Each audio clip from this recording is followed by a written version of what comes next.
All right, are we all together here on We're this live all stream show? we're all How together about that? here. Hello, Cliff. Welcome. Everybody gather around the campfire while I pull out my guitar and I say thank you, ladies and gentlemen. You are now attending Torn Tuesday. Welcome to class. Hey, kids, take a seat. We are the teachers here. This is Justin, and I'm Clifford. This is your weekly broadcast coming to you live all over the interwebs. We're here on Twitch, Twitter, YouTube, streaming on Facebook, and everywhere in between, every platform. Don't forget to join our Discord server. And I have to say, welcome to the OneRing.net. We are the original OG fantasy fan web community made by the fans for the fans of J.R.R. Tolkien. My name is Clifford Broadway. It is wonderful to be hosting here with the excellent producer, bon vivant man about town. There's Justin Sewell. Say hi, everybody. And I'm Hi. looking at all these participants in our show. They're all right here in the live They're all chat. right there in the chat Taffy, room. We love to see Katie, you. A bunch of Aravandi. Hey, everybody. regulars, and Hey, we Jean. love seeing new people who Jeune, maybe Jeune just Bourgeois. watch most of the weeks, but once in a while we'll have a comment and something to say. There's Princess Toy Nerd. I haven't seen that name We in love Princess forever. Toyner. And there's the last one. You know what? The mischief has been going on. We've had a week. We got wonderful emails from Stephen Gallagher, the guy who wrote the wonderful award-winning score for the What? War of the Rohirrim. Talk to me. And we've got, Wait. What oh my happened? God. But this is like up front. I'm not going to bury the lead. Mr. Stephen Gallagher, who is the most lovely gentleman. He's a really lovely gentleman, A really friend of the talented show. gentleman, He's been on the show, right? friend of ours. Yeah, we interviewed him, had a great interview. And lo and behold, just a little while later, he's winning People's Choice Awards.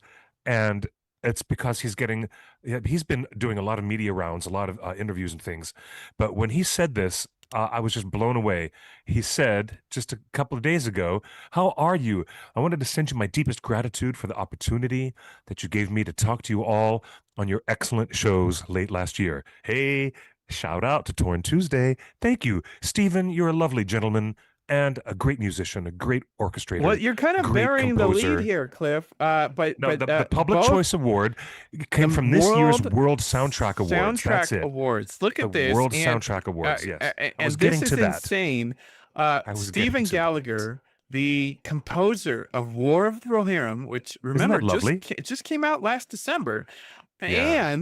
and Bear McCreary are both Yes. nominated at the same Hmm. time for the World Soundtrack Awards. This is the first time that both a Lord of the Rings adaptation on TV and a Lord of the Rings movie have been nominated It's at the pretty same badass, isn't it? time It's really at surprising the and same cool. awards show. Cliff, this is huge. This is the Yeah. Lord of the Rings is back in a big way. The fact that we're the Lord of the Yeah. Rings is already getting nominations from both film and TV at the same time. I haven't seen Star Wars do that. Let's be honest. The Like, the other composers, there's the composer John Coda, who did the music for the film Reagan.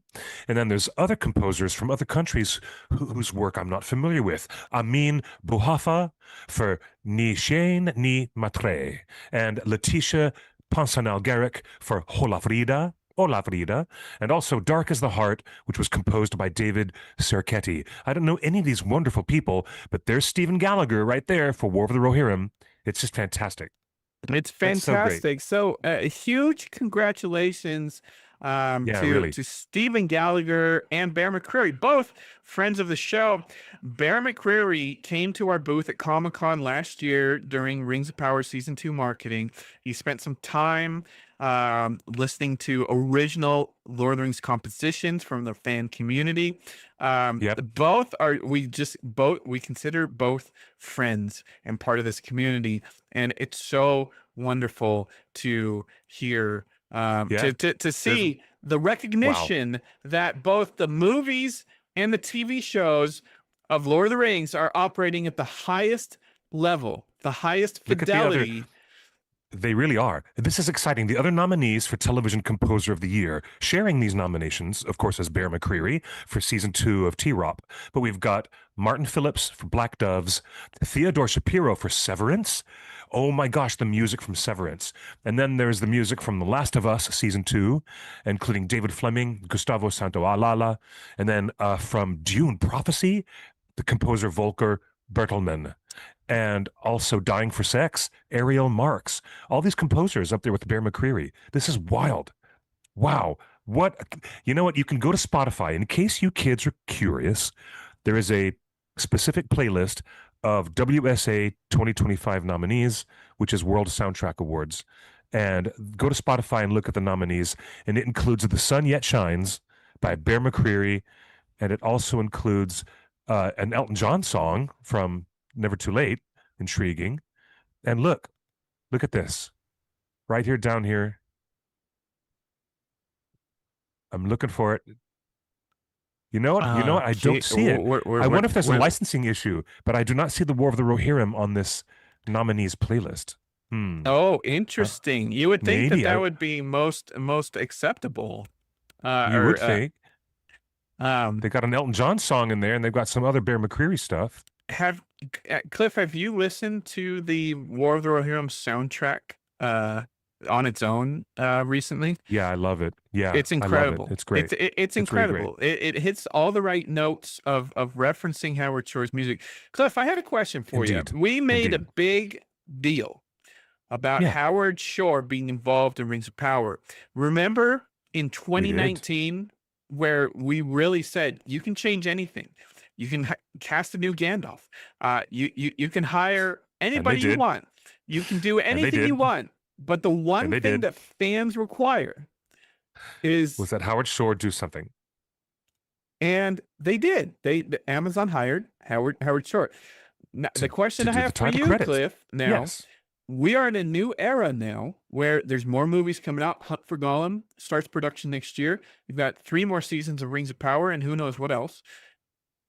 I want to know from you, Cliff, are you, now that you've heard Stephen Gallagher do exceptional work on War of the Rohirrim, is Howard Shore a mandatory on anything coming up in the future with Lord of the Rings? Yes. Oh, absolutely.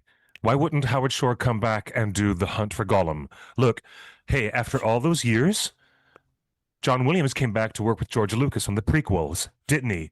And then after all those years later, John Williams came to work with J.J. Abrams and with Rian Johnson. Am I wrong? No.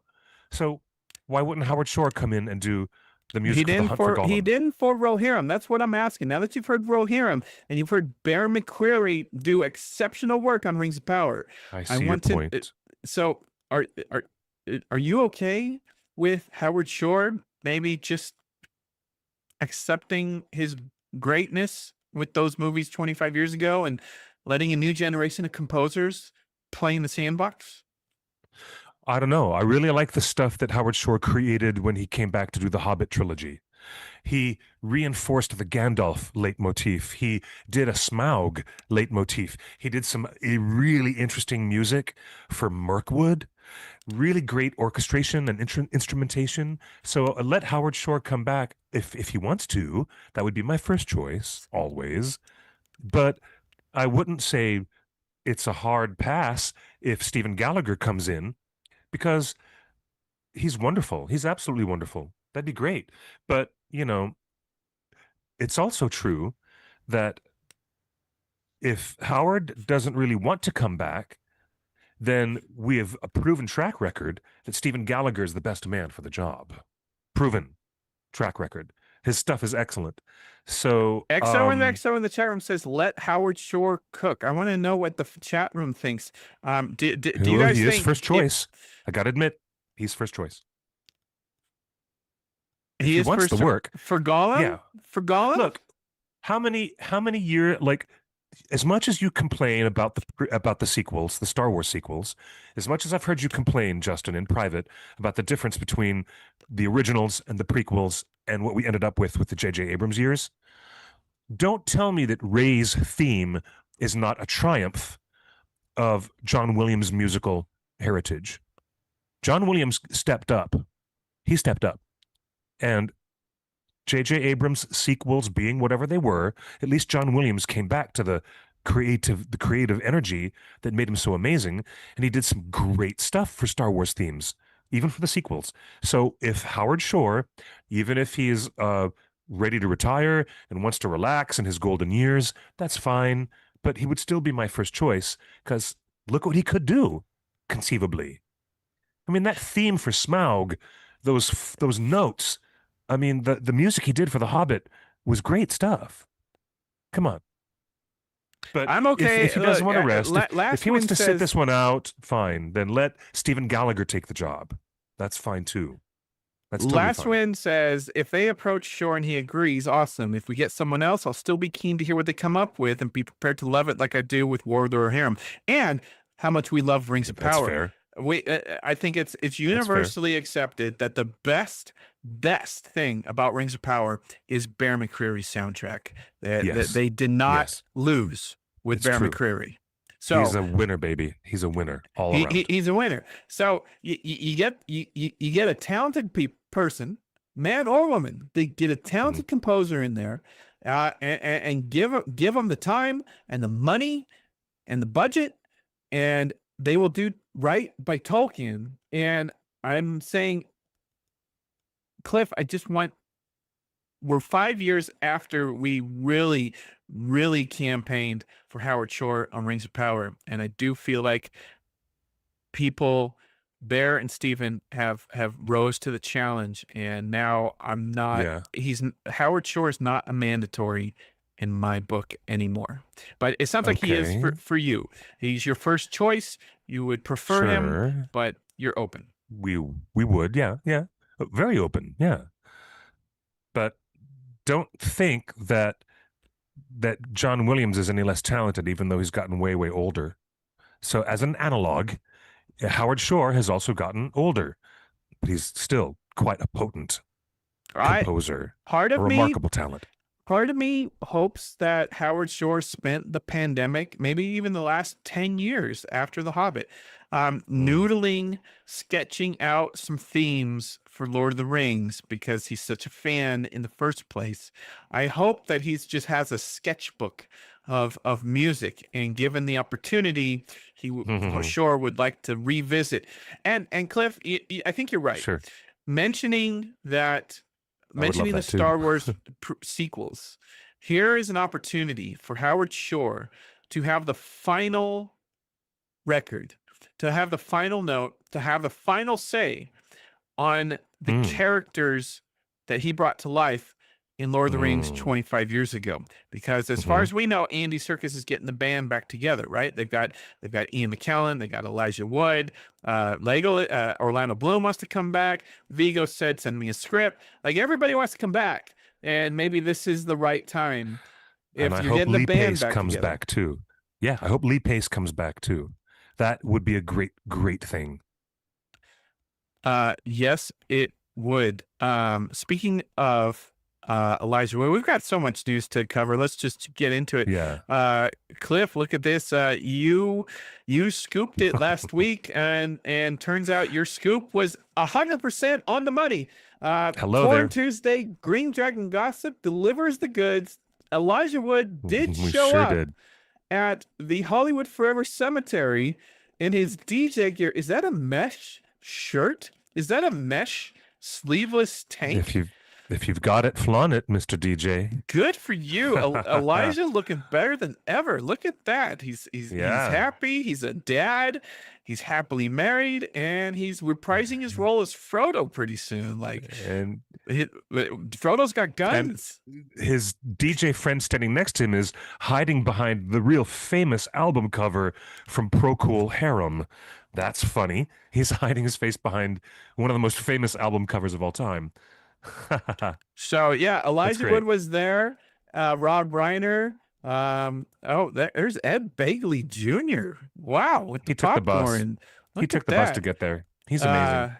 Elijah looks great. He really does. He looks great. So he really does. Wonderful.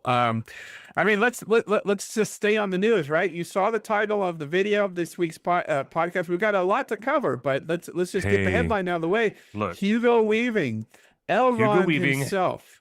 Yes, he has said to Warner Brothers the same thing that he once told Marvel Studios. I'm out. It might be the biggest franchise in the world, but I'm not coming back.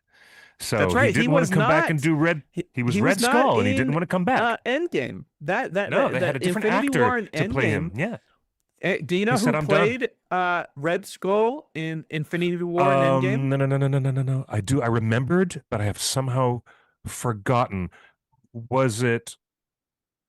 Oh, it was this actor. We've talked about him before on the show. It slips my Yes, mind. I'm yes, sorry. you're correct. Peter Serafinovich That's right. played Peter Red Serafinovich. Skull, Yeah. who was, of course, he was the voice of Darth Maul. He's been in a bunch of stuff, but he's probably most famous worldwide as the voice of Darth Maul. And Peter Yeah. Serafinovich is on my short list for people to play. Um, Elrond? Well, not somebody has to. All right, all right. Let's talk about this. The well, previous okay, yeah. conversation has usually been Christopher Lee. Are we going to digitally recreate Ian Holm? All this stuff. Now, are we going to digitally recreate Hugo Weaving, or are they going to cast someone entirely new? And you want Peter No, I wanted Serafinovich. Peter Serafinovich for Solomon because Peter Serafinovich did an Oh, that's awesome right. That's right. Christopher That's Lee right. in the Okay. documentary The Many Deaths of Christopher Lee. Okay. Okay. All right. That's Right? true. He So did. He did. so Peter Serafinovich, a master of voices. He's done Christopher Lee in a feature documentary, and he has Yeah. played Hugo Weaving's character in the Marvel universe. So Cliff, the question is, Peter Indeed, he has. Serafinovich, would you want him to take over as either Elrond or Saruman and have them sound the same? Uh, are you talking about this character actor, Peter Serafinovich? Are you talking about him just being the voice of a digitally recreated Elrond? N- Or just no, him or as himself being Elrond, his physical self? I'm confused I don't know for what a moment. I don't know what I'm thinking. Okay, well, there's two possibilities here. You're talking about him as a voiceover actor doing the CG, deep fake, entirely remade Elrond that looks like our Hugo Weaving, or you're talking about him just being himself, being Elrond and being a master of voice, helping secure his role as being believable. That's what you're talking about, Well, right? he's played Hugo Weaving and he's played Christopher Lloyd. Well, Which one did I'm you more think he did better at? if you're Or do going you to want them digitally to recast completely? yeah, that's the weirdness about it.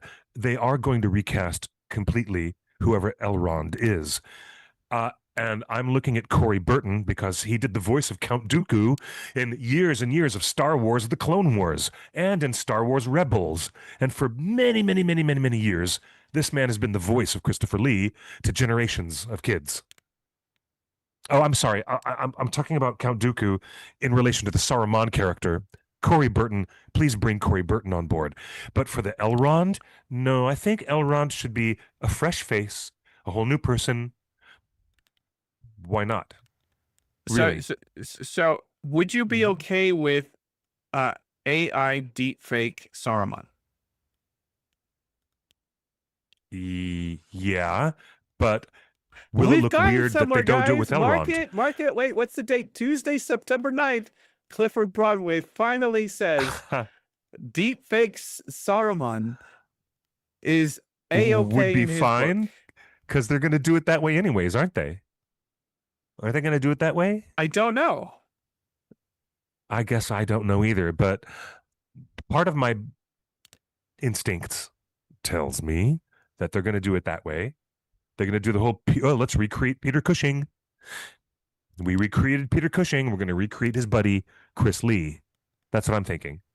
So Uh, I think it makes total sense to do an AI deepfake of a Saruman Christopher Lee, and I think you get but either an the AI voice of Christopher Lee with the blessing of his family, or you get a top tier voice actor like here's Peter Serafinovich here's or Corey Burton, like you said, to voice Saruman. But I do think Christopher Lee as Saruman is okay in my book, and it sounds like you're along for that ride.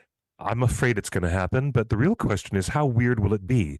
And I think it's time to turn this to the audience.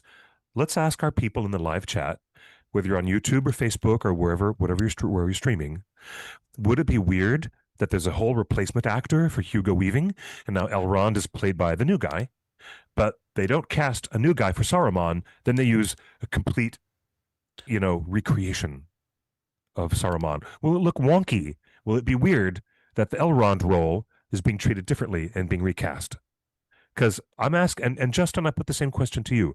Wouldn't that be a bit odd looking? They're not going to recreate Hugo Weaving. He's still alive and well. He just doesn't want to come back to the production. So they're not forced to recreate anything.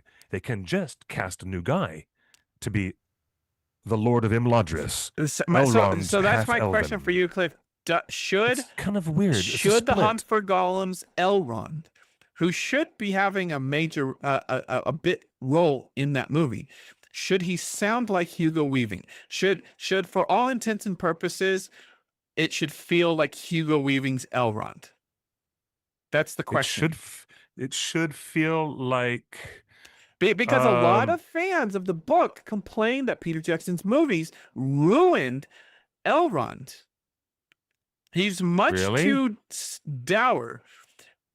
Elrond was much too dour and much too fatalistic in the movies versus the books. And there was some fan controversy 25 years ago about that. I don't know. Yeah, I remember that. That was some isolated noise. I think somebody like Peter Stormare should come to be recast as the new Elrond. You say Peter Serafinovich, if that's right. Yeah. I think Peter Stormare would make a really Peter good Elrond. Stormare. Yeah, he played Lucifer in Constantine opposite Keanu Reeves, and he was in the original Fargo TV show. He's been in lots of things. Let me see if I can pull up a picture. He was in the Brothers Grimm. He's been in a lot of stuff. Elder Scrolls Online, Tracker, an episode of Tracker. Man, I cannot find. Oh, I got something. So I'm saying my first option for Elrond is Peter Serafinovich. I think he has the right vibe. You're saying Peter Stormare. Yeah. He does have a hairline like Hugo Weaving. He was on 7 episodes of American Gods. A lot of people saw him recently in that TV series, American Gods. Chat room, are you on board with Peter Stormare? Because I might see the vision. I kind of see the vision. Yeah, but totally. I think he's the kind of Hugo Weaving replacement that nobody has ever mentioned yet. And remember how excellent he was as Satan in Constantine? I don't. That's not the. You didn't see. I did see it, and that's not the energy I want for Elrond. Well, a great actor can do a lot of different energies. Cliff, I have an inspired casting for Elrond. Okay, here we go. Peter Jackson, Andy Serkis. If you have the strength, the fortitude to recast Elrond, I got your guy. Will Poulter. Yeah, of course. We always go back to Will Poulter. Imagine how ironic it would be that he was going to be the Elrond for Rings of Power streaming series, and then he ends up being in the competing intellectual property holders over at Warner Brothers instead. If he ends up being recast over Hugo Weaving, that's Andy, wild. That's going to be so wild. Get him on the horn, man. That would be the most ironic thing in show business in the history of J.R.R. Tolkien popular culture. And I did a whole documentary and have done a lot of research on the history of how Western popular culture has bounced off of Tolkien. And that would be the most ironic stroke of amazingness. That would be so funny. Okay. Will Poulter I find that hilarious. Poulter as Elrond in the movies. Oh my gosh, that is so hilarious. Would be incredible. Yeah, it would be. That would be really brilliant. So don't be afraid. So ironic. Um,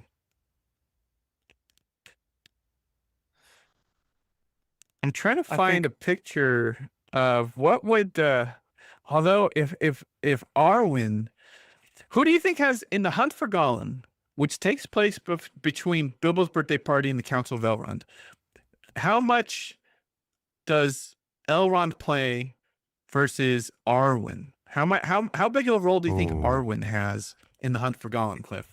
I don't know. None. There's no relevance at all. Are They you just could add kidding it in. me? They could add it in for any reason they wanted, like they did in the original trilogy. Womp womp. Um, I did a search for Liv Tyler 2025, and she looks as best as she's Well, ever looked. I mean, do you she's know an what elf, she looks like? She looks like an elf because she's frozen in time. frozen And in time. that's It's what all elves look like, and that's so deliberate. you're They look okay frozen in time. if Vigo and Arwen don't return, do you think uh I would love it if they did. but that's what I'm saying. Do you think the movie would benefit with a love story, a love thing going on? What if they add in that moment where I don't know, it's not what if they do flashbacks? And they do flashbacks to the moment when Aragorn and Arwen first met one another. So you never know what they're going to need. The hunt for Gollum. What's Aragorn doing during the hunt for Gollum? He's hunting for Gollum. Well, he is, and he finds him. He tracks him down successfully. Hmm. And Gandalf works with him. And there's a period of time where Gandalf and Aragorn are together on tracking Gollum. And then they take Gollum up to Mirkwood. And they take him to who? Orlando Bloom and Lee Pace. So that's why we need to have Legolas and his dad, Thranduil. We need those characters if they're going to even bother to do the whole Mirkwood episode, because there's a whole big chunk of the movie that's going to be set going in and out of that environment. So they're going to need those But characters. who does Yeah, Aragorn report to when he finds Gollum? Who does Gandalf, Interesting. Gandalf. Yeah, not to his future father-in-law Elrond of Imladris. He reports to So Gandalf. you're okay that Hugo Weaving doesn't want to come back. In fact, maybe Elrond doesn't have anything to do in this movie. Not unless they start making up stuff. I mean, Like, what if they do flashbacks and they start filling in the gaps of the story that they never told us? Like would what little, does like a does hybrid. I'm threat? talking about a hybrid film.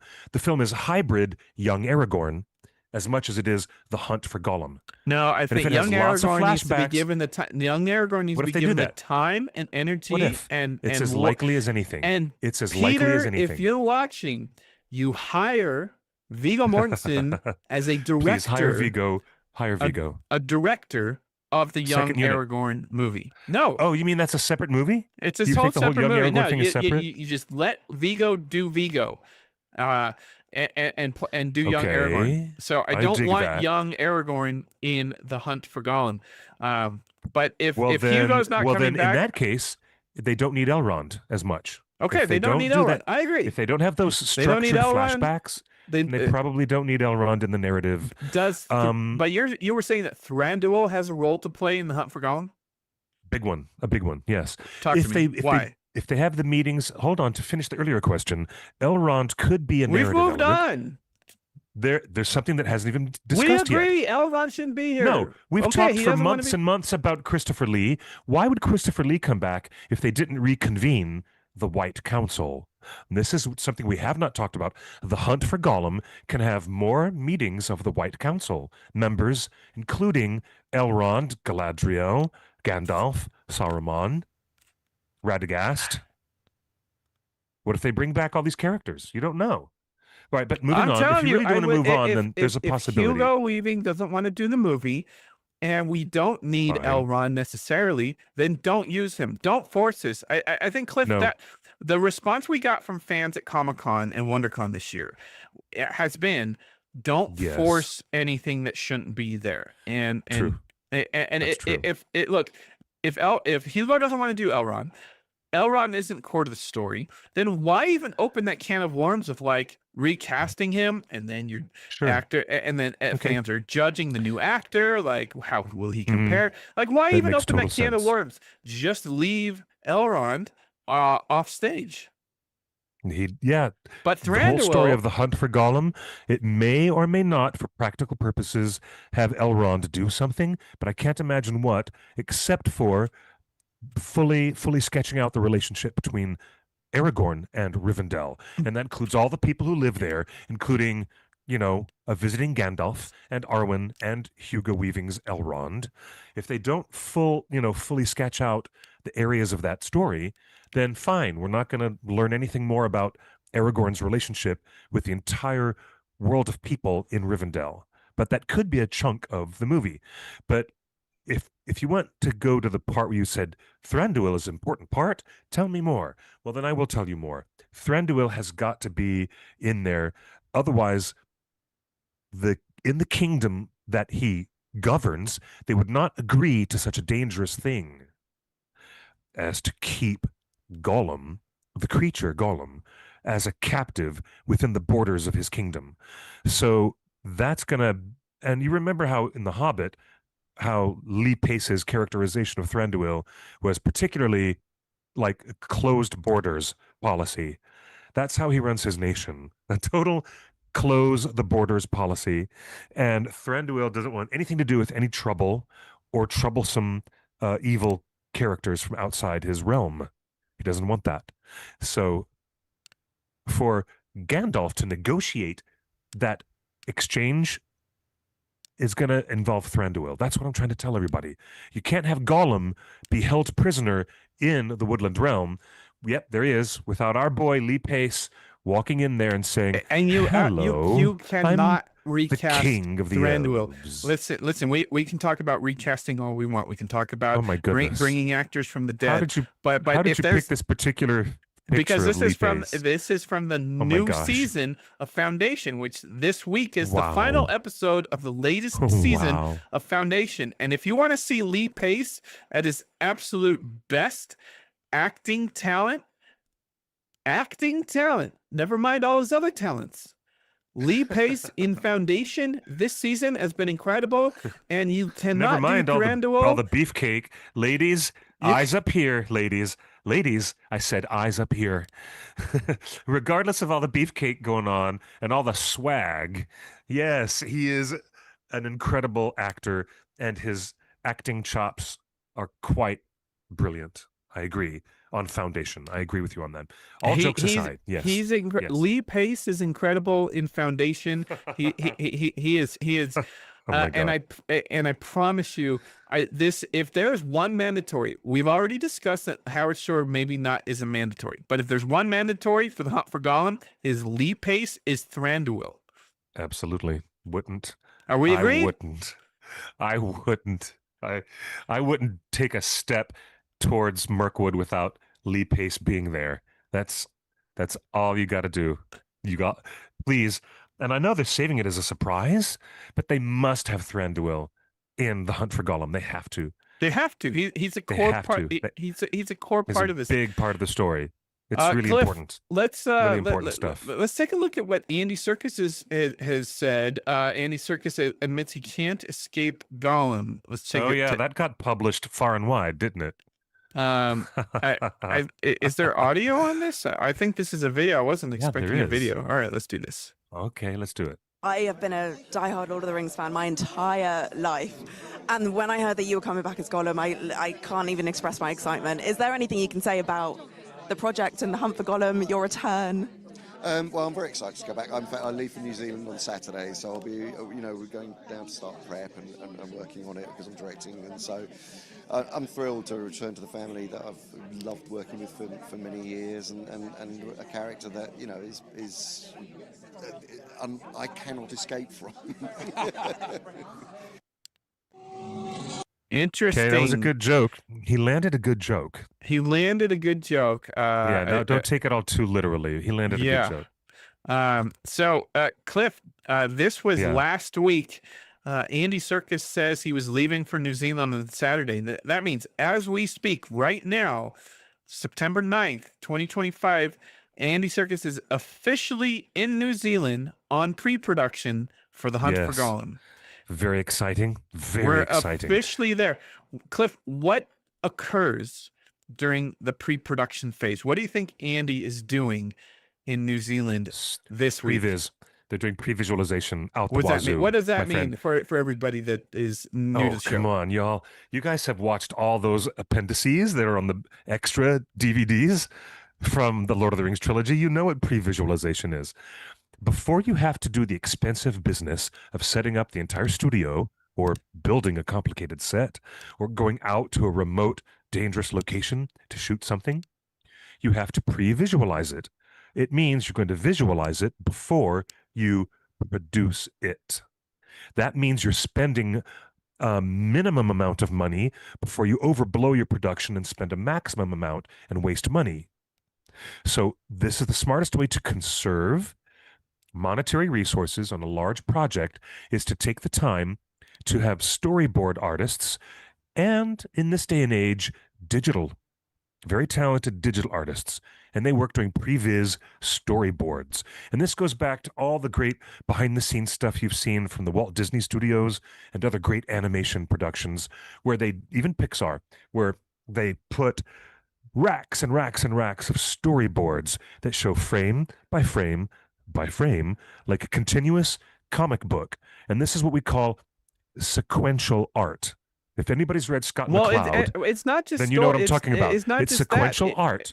You know what? It tells them what they're going to make before they actually spend and waste the money building the set to shoot it. So That's what it's all about. Andy's in New Zealand right now as we speak, what time is it in Wellington? It is noon 40 right now in Wellington. He is probably at Weta Workshop. He's at Weta Workshop talking with Richard Taylor and the talented artists, looking at sketches, maquettes, little clay sculptures, possibly, stuff that artists have been designing, creatures, maybe some sketches of costumes.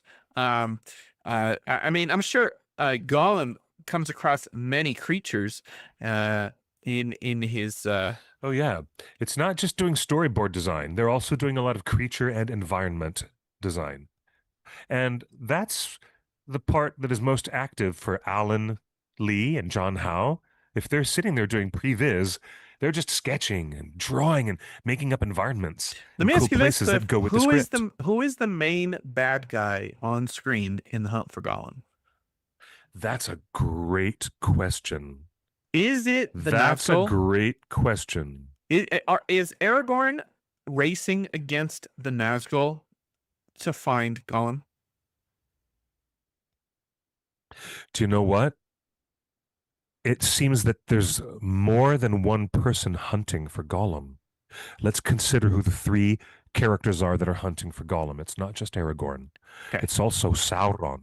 Sauron, the Dark Lord, is keeping tabs on him. Sauron is an eyeball on the tower. So who is actually the bad guy? There's also Saruman. Saruman is also looking for Gollum. Saruman is not on horseback chasing after Gollum. I'm asking who is the bad guy that's chasing Gollum? Well, it could be ringwraiths. If Sauron is keeping tabs on his prisoner because he literally let Gollum go back out into the world because Gollum would lead him to the ring, then he's going to have his emissaries, the servants of Sauron.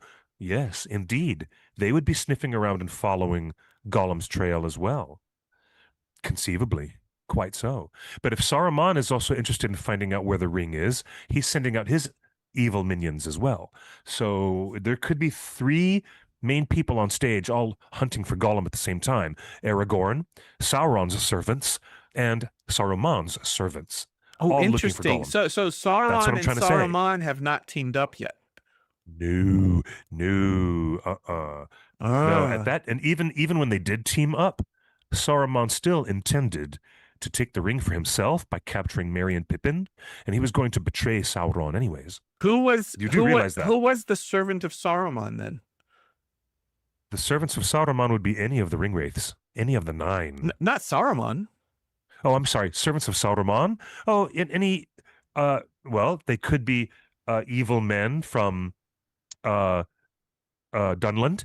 Or they could be orcs. It could be orcs or Dunlendings. Who knows? Ooh, interesting. Saruman. Dunlendings. Yeah, Saruman has allegiance with other people, Well, including we the know wild Dunlendings who is our and favorite. orcs. Who is our favorite Nazgul? Our number one favorite Nazgul is Jed Brophy, who I just see That's mentioned right. in the chat. So That's right. Yes. Jed Brophy, this is your time to be the main bad guy in the hunt for Gollum.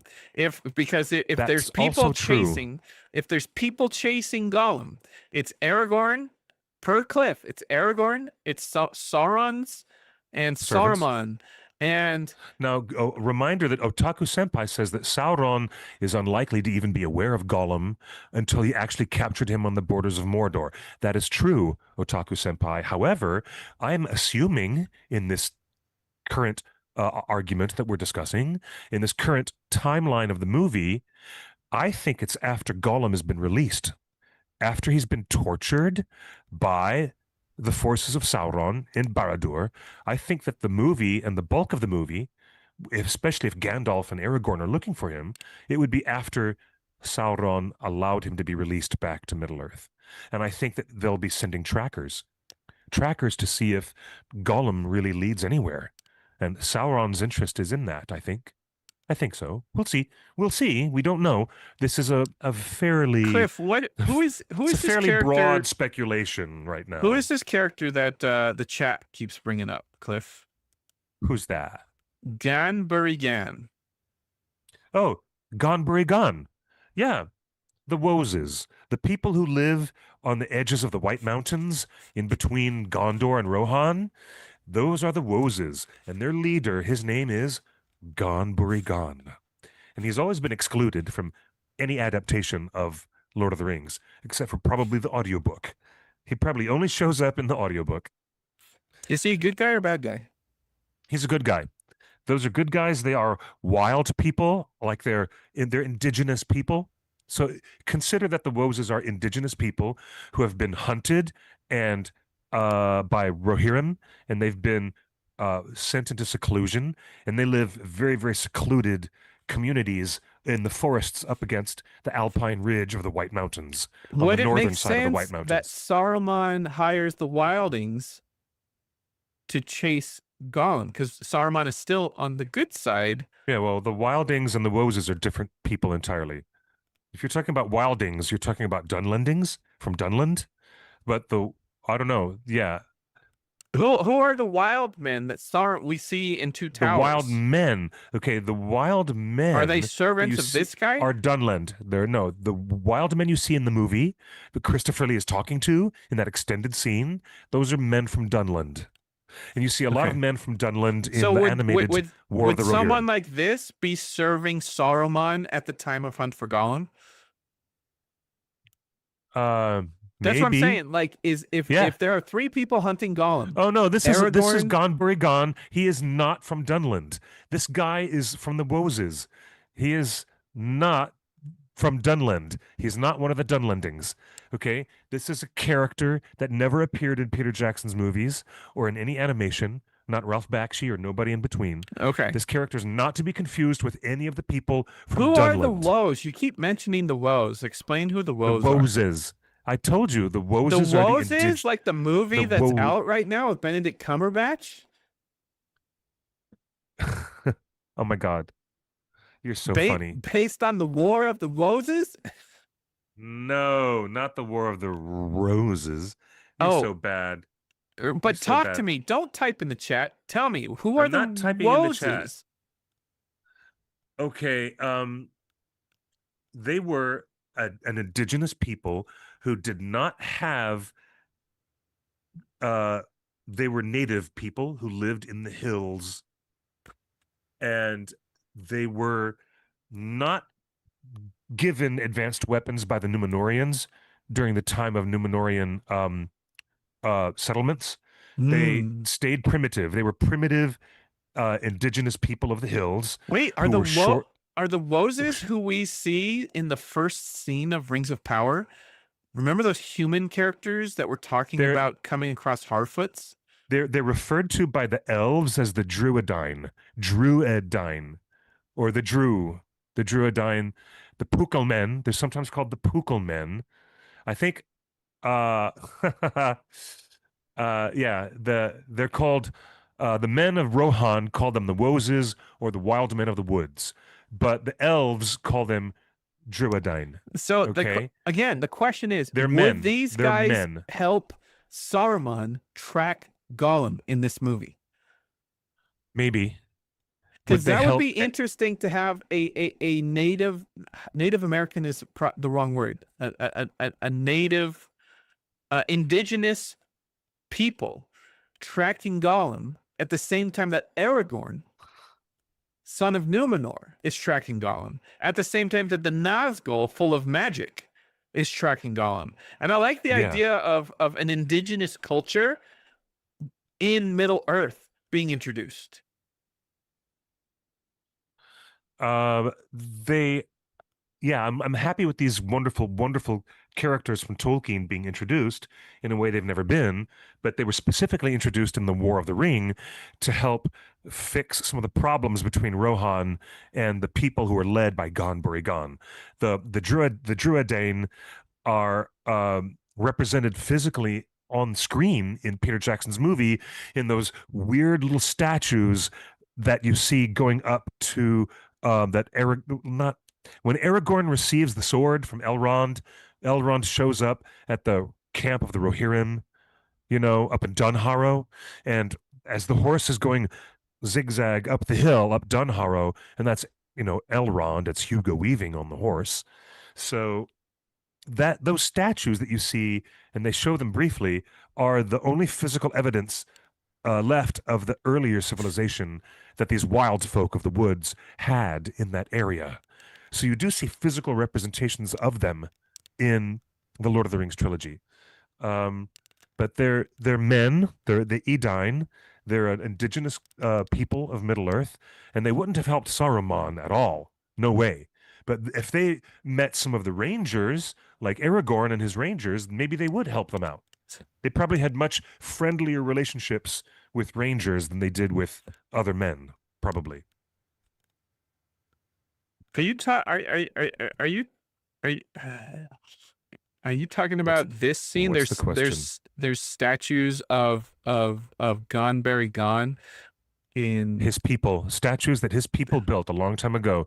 Yeah, yeah, exactly. When they go up to Dunharrow and you go up that zigzag path, there's a statue that is at each corner when you turn on the switchback. Every time you do a switchback, there was fairly eroded. They were really eroded, difficult to make out what they were. But yes, those were statues of the Druidine. of the Want me to find you? Druidane. Yeah. Oh, and they call this guy. Let me see. Yep, exactly. Yep. So when That's- when Elrond's taking a horse up to give on Anduril the sword to Aragorn in Return of the Yes. King, he's walking up Yes. that mountain where Theoden has staged the leaders and the Yep. generals, and Elrond in the extended edition comes across these statues, and these are And the these are called- Druidane. and they're called the Pukal men by Rohirrim. They put those statues of themselves all the way up the path to Dunharrow, and then later, many years later, if not centuries, when Rohirrim had their horses and chased all the Pukal men away, the Woses, that they called those statues the Pukal men, and that was the original anthropological evidence of their culture, their indigenous culture in that area. And so Gonberry Gon is their leader. None of these people to be confused at all with the wild men of Dunland, the Dunlendings that Christopher Lee also talks to in the same extended version of the Two Towers. Okay, now you got it. Now you're getting it. Now you're getting it, Justin. Can we pause getting it. here and say this statue, the fact that it's on screen, that means someone sculpted Yeah. it. That means someone designed it. That means Peter Jackson approved it. That means this has no relation to the narrative of Return of the King. This has no bearing on anything that happens in Return of the King, the movie. this does not impact anything. But the Right. fact that they spent the money and the time and the artistic resources to sculpt this, put it on set, and Yeah. film it. And you Yep. just Oh, there explained goes an my light. entire life, an entire backstory of an entire race of beings in Middle Earth that are not in the movie at all, But you and would have are known about this if only you'd read the book. and are all well. That's why I'm not so. This is the sketches for stuff like this is what Yeah. Andy Serkis is reviewing in New Zealand right now. I think that the statue briefly appears in the animated The War of the Rohirrim as well, because Freyalaf, the nephew of the king, King Helm Hammerhand, his nephew Freyalaf also organizes his forces at Dunharrow. I need to get rid of this light because it keeps falling down. You need to just figure out your whole setup. Like I'm tired of looking up Yeah, your well, I nose did. for this. Yeah. Oh, well, it's a beautiful nose. You can look at. You'd be grateful you're looking up my nose. It's a So beautiful nose. so this everything that you just described and explained about this entire Yeah. race of beings of Middle Earth that Tolkien wrote about and is not Yes. even referenced in the movies except for these statues that appear briefly in the extended editions. So the only reason that this is on screen is to do fan service. Yeah, it's there for fan service. It is there, and it was designed by John Howe and Alan Lee and the people at Weta to add that verisimilitude to the physical world, so that people knew this was a reference This is to just the world, the literature, the way it was depicted. People keep asking, what does it take to be the next Lord of the Rings? Thank you, What guys. does it take to be as good as Lord of the Rings? And this is the best example I can Yeah. now find. Is this? It says this and the Ring of Barahir, the Aragorn's ring. Barahir, the ring Barahir? of Barahir. Yeah, those are the two Barahir. examples I can give to be like you are never going to be Lord of the Rings until you have the care of the lore to the point where you spend considerable amount of creative resources on things that don't matter, like this statue. Indeed.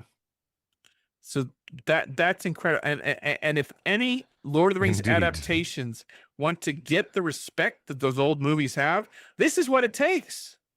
This Stuff like statue that. is what it takes. I get the point. It's quite true that adding that level of things, adding that level of detail, it adds so much to the representation of the world, and it makes the world feel lived in. It feels lived in and real. It really, I totally get it. And it's only for fans. This statue is yeah, only it for is. fans. It's true.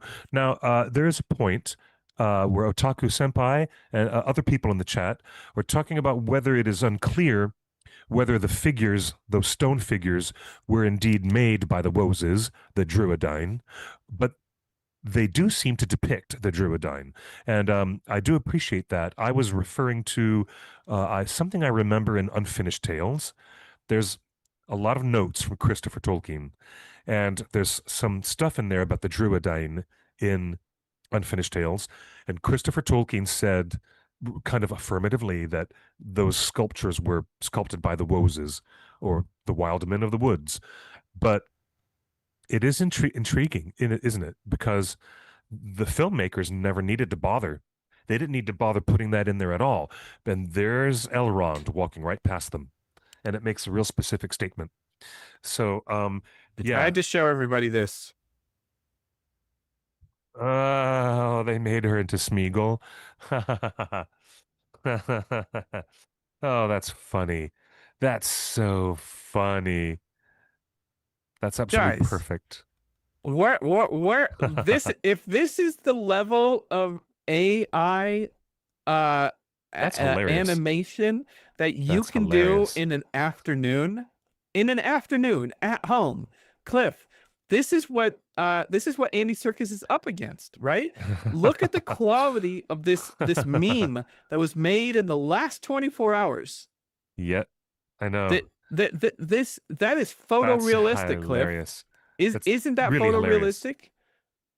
It's very deserved. It's very deserved. It's very funny.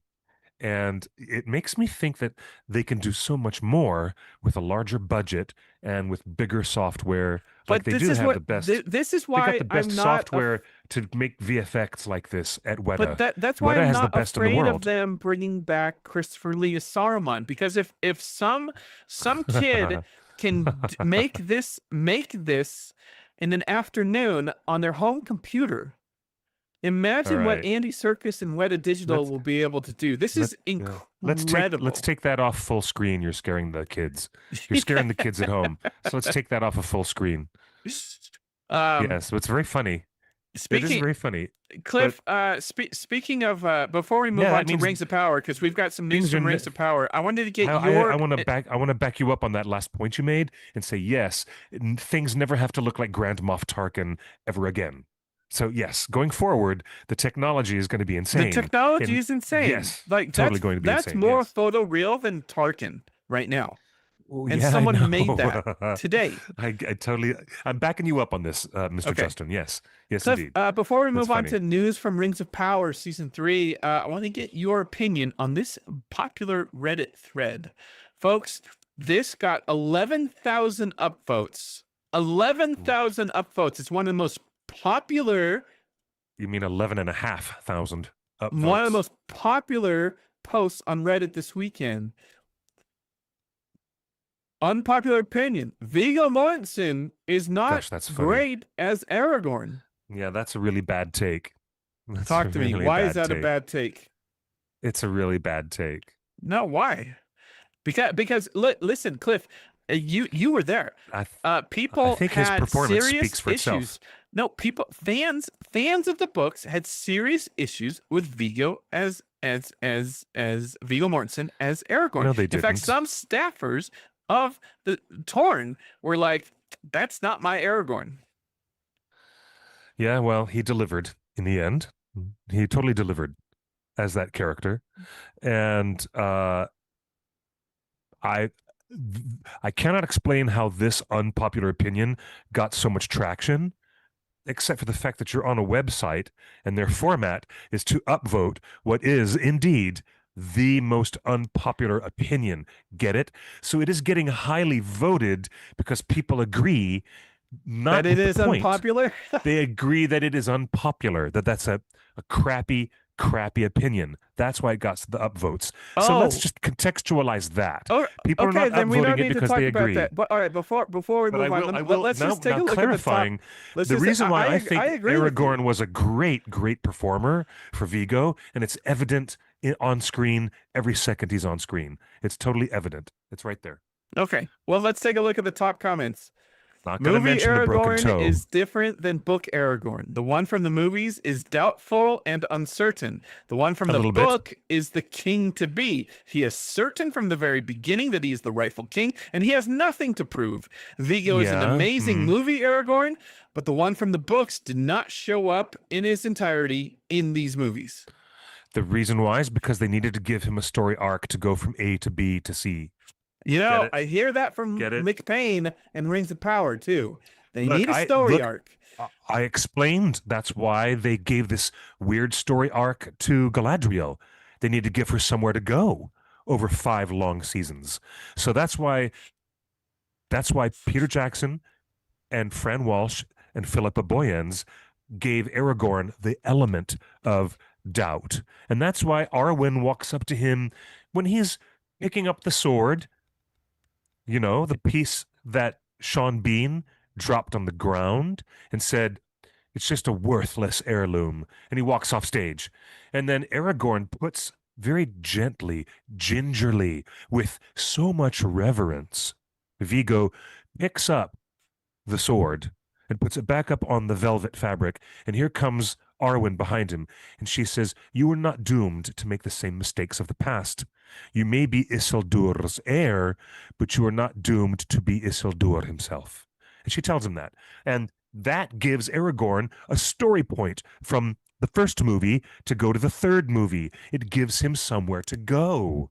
That's why they wrote it that way. Come on. You know, You know, movie making is a that's different that medium that than that's books. and You what know, you books just are different described. than Yes, movies. I agree. And, You know and that. what you just described in the movie is one of the reasons why I truly believe in Rings of Power. Isildur is a bad guy. He's going to be a bad guy.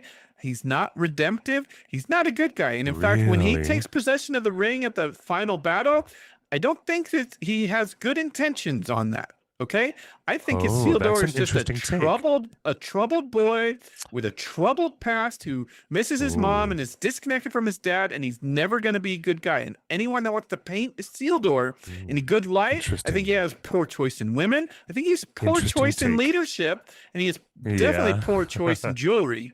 So I think Isildur is going to be a bad guy based Oh on my goodness. what is said in the movie at that scene. Well, at some point, Robert Arameo as Elrond has to make friends with Isildur. They've got to meet one another, and that might happen in season 3. Who knows? But they know each other very, very, very well by the time they get to the end of season 5, and they do depict the last alliance of elves and men going to fight against Sauron at the foot of Orodruin, at the foot of Mount Doom. All right, let's move If on they to if they do take it that Green far, Dragon gossip we on need Rings of Elrond Power. and Isildur to become friends. And Uh, I wonder how they're going to play that out. I wonder how that's going to work. so Robert Arameo is actually at a film festival. He's got the week off from Rings of Power, which is still filming, because he is supporting a brand new movie called I Swear. Oh, this was Uh, a movie he did in between seasons. In between working on season 1 and season 2, or perhaps in between season 2 and season 3, he got to work on this film. Yes, yes, that's right. Um, so Robert Arameo has a new movie out, and they're calling it they're calling it an incredible star-making performance. They just debuted the film at Toronto Film Festival, Nice. and this weekend, Cliff, and we did the shirtless Lee Pace picture, so we got to go full screen on Robert Arameo at TIFF this weekend, There he supporting is his with movie I his Swear. Elrond hairstyle. Look He's at totally them got the curls, Elrond man. hair. Look at Yeah, the he looks great. curls. He looks great. He really does. Yeah, he looks great. Love those curls. So Robert Arameo's got a brand new movie. Oh, man, let's bring this up on screen. Again, look at this. Elrond Yeah. himself, Robert Wow. Arameo. Speaking, you know what? I'm kind of happy now that Hugo Weaving is bowing out of Elrond, because right now the only actor in the world who can honestly say he is Elrond is this man right here. This is our Yeah. only Elrond in all media, is Robert Arameo. And look at them curls, Okay. man. Yeah, until they cast Will Poulter as Elrond in The Hunt for Gollum. Okay. Ah, man, and look how short he is compared to everybody. I love it. In the chat, Zap Verasepa, hello in the chat. He's ready to start making out with Morpeth Clark. Oh my goodness, Oh that's my funny. goodness. That's funny. Y'all are funny. So Robert Arameo is I can't wait to see his new very film. well in Can't wait to see his new movie. He looks great. He looks like a rock star. but He really does. yeah, looks like such he a looks rock like star. a rock star. Yeah.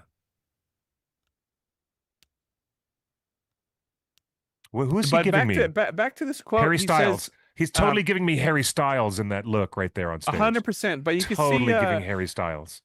you can see at the bottom he says the shoot will keep him occupied until the end of this year, and then I'll try to get a job fast. He says, laughing.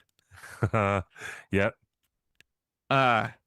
So Robert Arameo, Because he's looking to do independent films in between each big season. And when he does that big filming commitment with Amazon Prime, he can't do other side projects. So the idea for his management and his talent agent.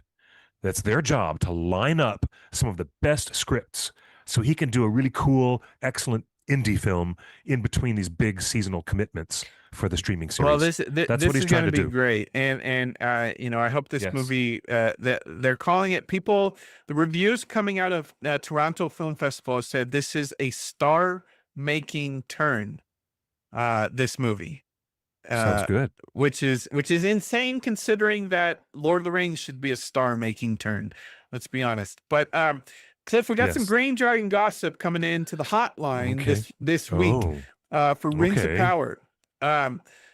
They are currently filming right now on stages, and Yes, they are. they are working 5 days a week, 10 hours a day, and they are on That's a the lot. job until November 2025. Rings of Power is currently scheduled and booked at the sound stages at Shepperton until November. Oh my goodness. That's the longest, other than the pandemic. That's the longest shoot that they've had so far. Oh my goodness. November 2025. Cliff, if you're Amazon, do you do a set visit with fans and influencers in November? Yes, absolutely you do. What set Yeah. would you have influencers come on? The Jordan most- or the Khazad-dûm? the most important set that they need is Numenor. I Numenorean disagree. set. I disagree. I think the set, if they do a set visit with Well- influencers, I think it should be where Sauron crafts the One Ring of Power. And the photo op for influencers is on the anvil that forges the ring. Let's make a big assumption that they're going to show that in season 3. They already did. They announced it. Okay. So they're going to show that maybe that'll be the climactic surprise ending of season 3. Then it wouldn't be a surprise anymore because I just mentioned it. You know what? If they do show the forging of the One Ring, I would expect it would happen near the rear end of the season, at the end, like in the finale. Let's go to the tape. All right, we've got it on screen now, direct from the source. Here we go. From Amazon.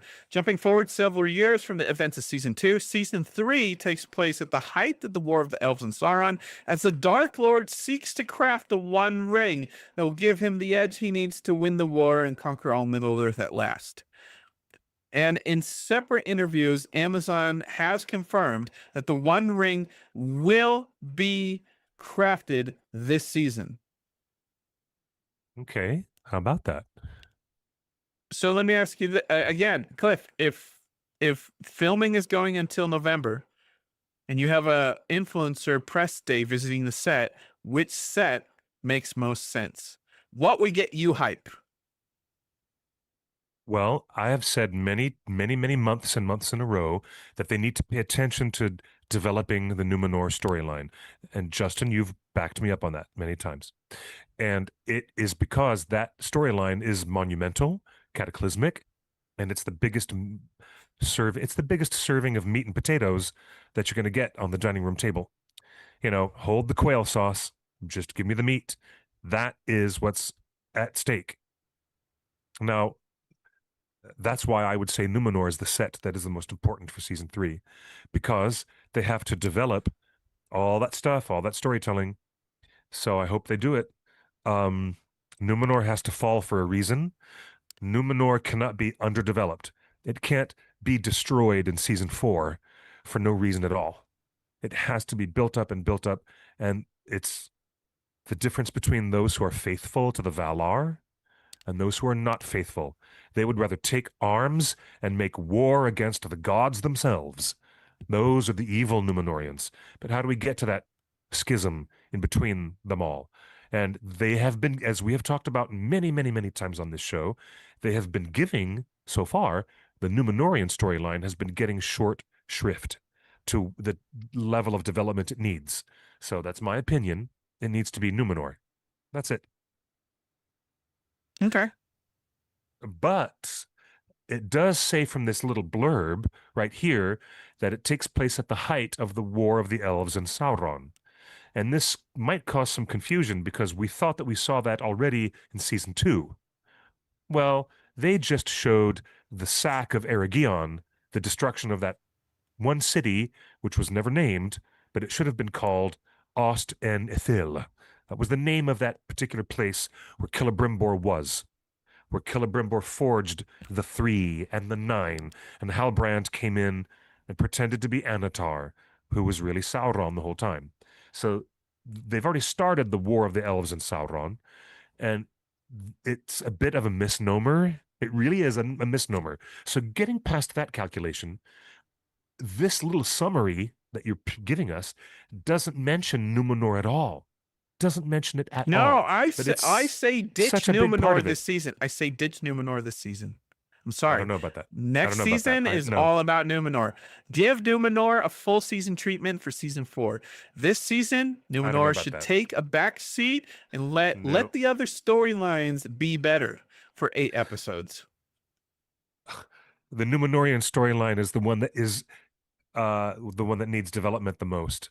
It can't But just we be talked about this last week, and if you do it bad, there's no point in doing it all. Tolkien himself even that's why they said need to that. develop it more. That's why I had a problem at the end of season 2 when there was suddenly the government of Numenor was executing a pogrom against the faithful Numenorians, and they were rounding them up like ICE agents, rounding them up and tearing them away from people and their families and taking them prisoner. And there was chaos in Numenor. And that, they didn't stick the landing with that scene. They didn't stick the landing emotionally or spiritually because the storytelling was not there to back it up as how they got so far into it that the faithful and the non-faithful would end up being at that point of civil unrest and absolute political violence. They didn't earn it. They didn't earn it. And it was a big thing they showed in season 2.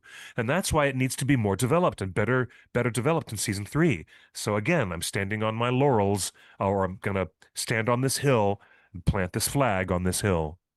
It's Numenor. It's got to be made right. If they don't make it right, then we'll never understand why the Numenorians were so self-righteous that they would start worshiping Morgoth, that they would start bringing Sauron's evil plans into fruition willingly, that they would take arms up against the gods and goddesses and go to war with the gods themselves.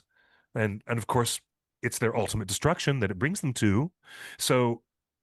Buyer beware. The TV series I agree that needs to Numenor lay deserves, the groundwork. Yes, Lay the Numenor groundwork. deserves the screen time Hello, that Nerd is of the Rings. that is Hi. required to do it justice. But I'm saying they won't do it during a season where we're crafting the One Ring and Okay. Sauron is fighting the War of Elves. I'm sorry, there just isn't enough hours in an 8-hour season.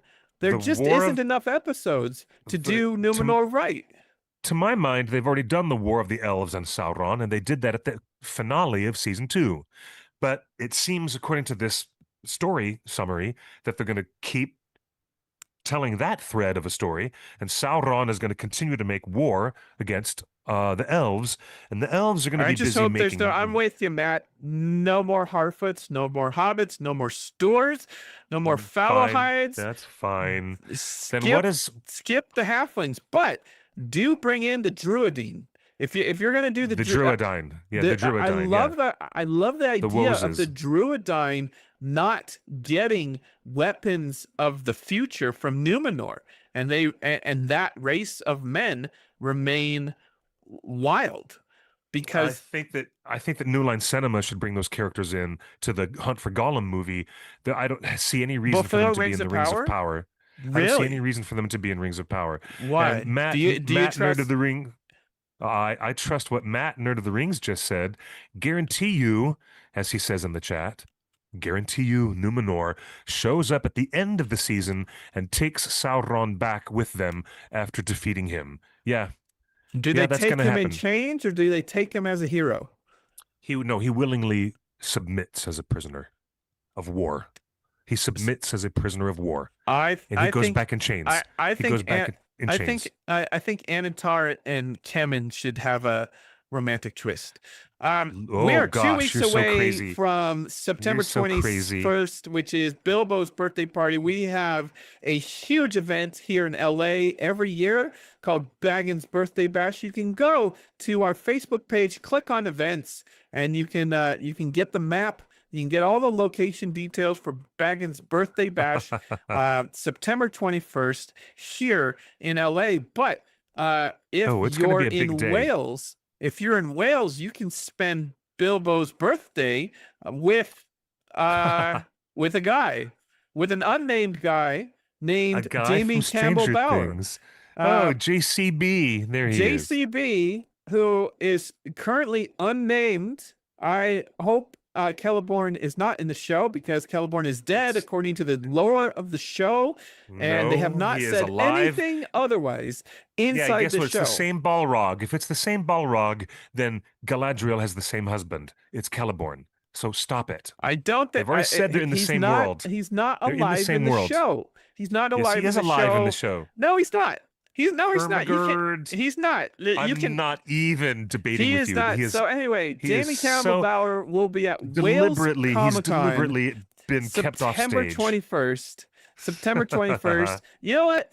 Someone needs to go to Wales Comic Con and ask him point blank and watch his face get beet red, or let him tell you You're yes so or funny no, right now, dude. and then You are report so back on funny. our Discord. Cliff, before we let you go, I've got one more fan cast for Saruman in the new movies. Saruman, no, so we're switching from Rings of Power to discuss A Hunt for Gollum again. Yeah, All right. we're back on Hunt for All right, we're Gollum because switching we gears. have Right. breaking news.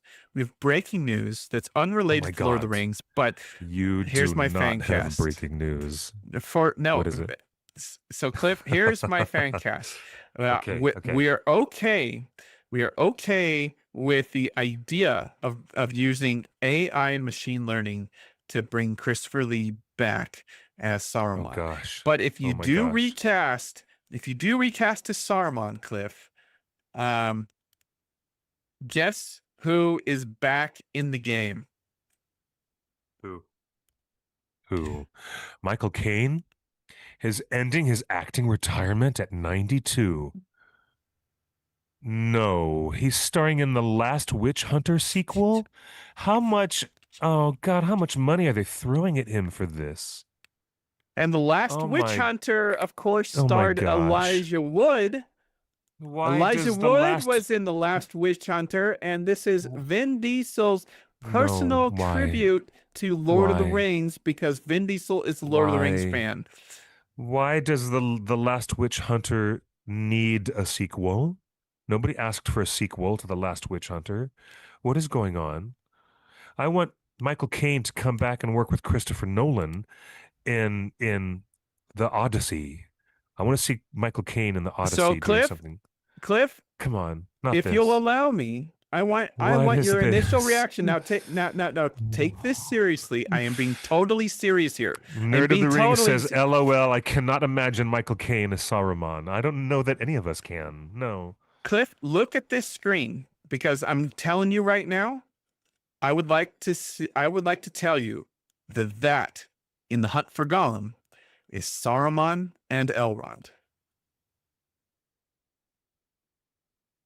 What? Michael Caine and Vin Diesel? Saruman and Elrond. No, get out of town. Thank you for coming to Torn Tuesday, ladies and gentlemen. It's been lovely having you here this week. It's been a really wonderful broadcast. We're not going to entertain that kind of crazy pants here. We're just going to say thank you for being here. It was a lovely show up until a point when it got crazy, and then Justin derailed the whole thing. Derailed the train. Who are you to derail the train? You're so crazy pants, Justin. Oh I'm my serious. gosh. I'm okay. I'm okay. And look, if we have to recast Elrond, which we What are do you because Hugo doing? Weaving doesn't want to come back, Vin Diesel as Elrond. No, you're too funny, Vin Diesel as Elrond. You're making the chat laugh. Like, we're getting laugh emojis now. Okay. I appreciate a good joke, though. I do appreciate the funny comedy. Having comedy at the end of our broadcast should be a regular thing. We should have jokes and funsies at the end of every show just to lighten the mood. Yeah, thanks, Julia. Yeah, it is crazy. So, all right, here's what's happening. I want to mark down on record during this broadcast today that we had a discussion about whether they're going to do it one way or another, but what if they end up doing both? If they don't recast Elrond and they use a different actor who is not Hugo Weaving, then how weird will it look? Oh, I mean, hey, Will Poulter, you're welcome to join the cast. You're welcome to be here. But what if they do a CG recreated Saruman that looks just like and sounds just like Christopher Lee? But if they don't bother to do that with Elrond and they bring in a different actor, why is it going to be what? I mean, will that look weird to anyone but me? Am I the only person who's going to think that that looks interesting or odd? Anyways, okay, that's it. I just want to mark the record that I brought up that question. It's a good question. How is it going to look? And you need to fix your microphone, Justin. Is it true that before the movie came out, originally the intro of Lord of the Rings, Fellowship of the Ring, was narrated by Gandalf? I've heard that rumor before. I don't know how true it is, but Well, I've heard that rumor before. let's take a look. The world of Middle-earth is changing. Max scream. The beauty of the elves fades. It passes into legend, into myth, into dreams.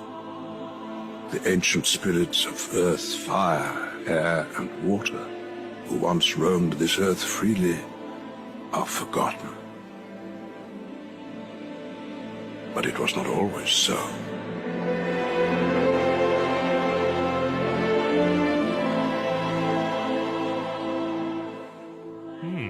In Eregion long ago, the elves were given secret knowledge to forge great rings of power. They were precious beyond all else, for within each was bound the strength and will to rule.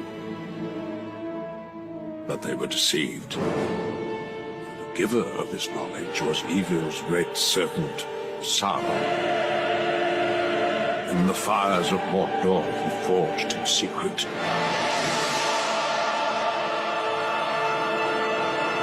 one ring to rule them all. Intriguing. Do you think that's real, or do you think that's AI? I don't know. I think that is AI because we've never heard it before. If that was something we heard of from 25 years ago, wouldn't we have heard that by now? Wouldn't that have surfaced? To quote Westworld, if you can't tell, doesn't matter. That's naughty. Well, I agree that this is most likely AI, and I also agree with the people in the chat saying that they prefer Galadriel narration. I prefer Galadriel's narration. So, Justin, what about you? This Was is this created? Was this created by some this friend is of yours or AI, but something? it didn't sound so good. You were fooled. It sounded a lot like Gandalf, but it also is not surprising that someone would use these AI tools now to make this, because So we would have if heard about it over the past again, 20 odd years. just like that Gollum baseball video, if someone can do this quality at home, imagine what Andy Serkis is going to be able to pull off. I wonder. As far as bringing back Christopher Lee as Saruman in the Rings of in the Hunt for Gollum. Sorry, Corey Burton, you don't have a job anymore. They're not going to use you to do a Christopher Lee voice. So They've got anyway, AI to do it now. Oh my God. the tools are getting better, and that's all I have for this week. We've to recap, we gave you the scoop on Hunt for Gollum. Hugo Weaving does not want to come back, but all the other actors do. The technology is progressing. Andy Serkis is currently, as of this week, in New Zealand doing pre-production on Hunt for Gollum. We also told you about he is. the updates for Rings of Power. They are shooting until November. We hope that there's set visits in the next couple months. And Robert Aramayo is supposedly has given a star-turning performance in his new independent film, and we look forward to seeing that. Me too. I actually, this is going to be an exciting time to be a Hobbit Lord of the Rings fan here this fall. Come and join us at our big Los Angeles event. Everybody, it's free. Bring the kids, bring your family, bring all your food, all your costumes, all your delightful beverages. Come on Sunday, September 21st to Griffith Park.